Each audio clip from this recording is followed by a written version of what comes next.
আসসালামু আলাইকুম, কেমন আছেন সবাই? আশা করি সবাই অনেক ভালো আছেন।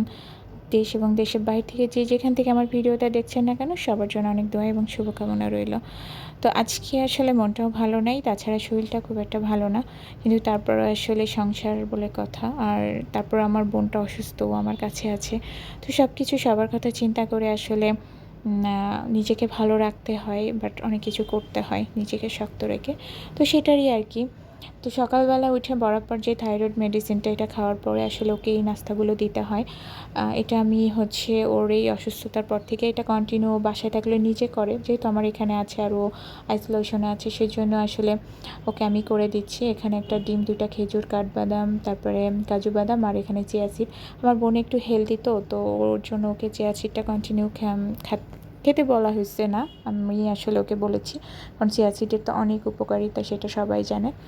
তো এখন আমি এই নাস্তাগুলো ওকে দিব, আর কিছুক্ষণ পরে, আধা ঘন্টা পরে ওকে সকালের যে ব্রেকফাস্ট সেটাও আমি দিব।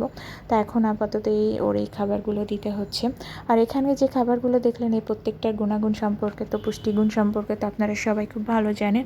আর ওর এখন যে সিচুয়েশন যাচ্ছে, তো তাতে করে আসলে ওকে এই টাইপের খাবারগুলো বেশি বেশি খেতে হবে।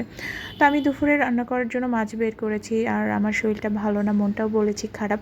মনটা খারাপ বলতে বরাবর তো এরকম সমস্যা হচ্ছে, তার মধ্যে আবার আমার চাচি শাশুড়ি, তো উনিও একটু অসুস্থ, ওনারও ক্যান্সারই ধরা পড়েছে, তো ওনারকে নিয়েও একটু টেনশন হচ্ছে।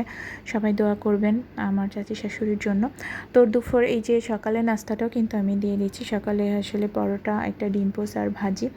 আর এইভাবেও আসলে আমি ফ্রিজের উপরে এখানে এভাবে খাবারটা রাখি, আর ও দরজাটা খুলে নিয়ে নেয়। তো এটা আসলে খুবই কষ্ট, যারা আসলে এরকম পরিস্থিতি, জানি না, আমি চাই না কারোর হোক, আর যারা ফেস করেছেন তারা আসলে বুঝতে পারবেন এটা যে কতটা ভয়ানক কষ্ট হয়। আর আমি সবসময় ওকে এমনি প্লেটে খাবার দেওয়া যাবে, কিন্তু আমি অন টাইমটা ইউজ করতেছি, কারণ ওর যাতে প্লেটটা ধুতে না হয়, কারণ ওকে খাবার পরে ওর সব কিছু ওকেই ক্লিন করতে হবে। তো আমি চাচ্ছিলাম না ওর এই কষ্টটা হোক, এই জন্য ওয়ান টাইমেই সব কিছু দিচ্ছিলাম। তো আমার রান্নাটা হয়ে গেছে, আমি খুব আজকে হালকা কিছু রান্না করেছি, মানে আমার কোনোটাই আসলে ভালো লাগছে না, মন শরীর দুটাই খুব খারাপ। তো এর মাঝে বৃষ্টি হচ্ছিলো, আমি একটু বৃষ্টি দেখছিলাম বারান্দায় দাঁড়িয়ে দাঁড়িয়ে। তো বৃষ্টি সবসময় আমার খুব ভালো লাগে। তো এর মধ্যে আসলে আমি গোসলও করে ফেলেছি, আর দুপুরে ওকে খাবার দিলাম, এই যে ওর খাবার এইভাবেই দিই। তো ওর দুপুরে খাবার খেয়ে নিয়েছে, আমিও একটু রেস্ট নিয়ে নিয়েছি, আর সন্ধ্যায় একটু নাস্তা ওকে দিতে হয়। আর নাস্তা হিসাবে আমি ওকে এখন প্রত্যেকদিন সন্ধ্যায় বাদাম দুধটাই দিচ্ছি।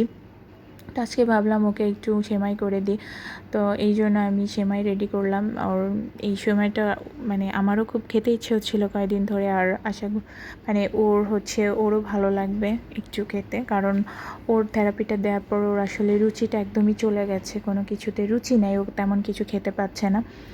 তো এই জন্য, আর এটা খুব কম সময় লাগে, আর বাসায় থাকা উপকরণ দিয়েও আসলে করা যায়, সেই জন্য ভাবলাম যত তাড়াতাড়ি আসলে একটা কিছু করা যায়।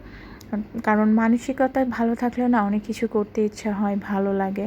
কিন্তু মনটা আসলে এমন একটা জিনিস, মানসিকতা এমন একটা জিনিস, এটা না থাকলে না দুনিয়ার কোনো কিছুই হয় যে ভালো লাগে না।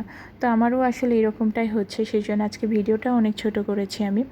তো সবাই আমার জন্য দোয়া করবেন, যাতে ফ্যামিলি, নিজের শারীরিক সব কিছু ভালো করে রিকভারি করে আবার আপনাদের সামনে লং ভিডিও নিয়ে আরও ভালো কিছু নিয়ে আসতে পারি।